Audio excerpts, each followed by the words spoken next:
Hello నేస్తమా, గత 3 సంవత్సరాల నుంచి ఛానల్ పెడుతూనే ఉన్నాను, డిలీట్ చేస్తూనే ఉన్నాను, మళ్ళీ పెడుతున్నాను, డిలీట్ చేస్తూనే ఉన్నాను. అలాగని 3 ఛానళ్ళు మార్చాను.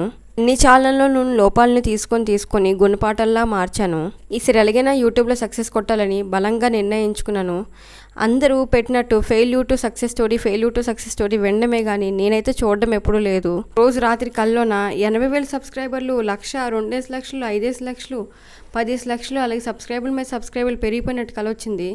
ఆ తర్వాత నా ఆనందానికి అంతే లేదు. నాకు జో స్టాక్లో కూడా పిలిచినట్టు, నేను నా ఫెయిల్యూర్ టు సక్సెస్ స్టోరీ చెప్పినట్టు కల అయితే వచ్చింది. పొద్దున్న లేచి చూస్తాడికి ఏమీ లేదు. విచారిస్తూ వంటగదిలోకి వెళ్ళి గుడ్డు కూర అయితే చేసుకున్నాను కొత్త రకం. నా కళ నిజం అవ్వాలన్నా, యూట్యూబ్లో నేను సక్సెస్ అవ్వాలన్నా మీ అందరి సపోర్ట్ నాకు కావాలి. మీ అందరి సపోర్ట్ ఇస్తారనే నేను కోరుకుంటున్నాను. నేను వీడియోని చూసి వెళ్ళిపోకుండా లైక్, షేర్, సబ్స్క్రైబ్ మాత్రం ఇచ్చేయండి. ఇంతకీ మీరు ఎంతమందికి కొత్త రకం గుడ్డు కూర నచ్చిందో కామెంట్ బాక్స్లో కామెంట్ చేయండి. బాయ్.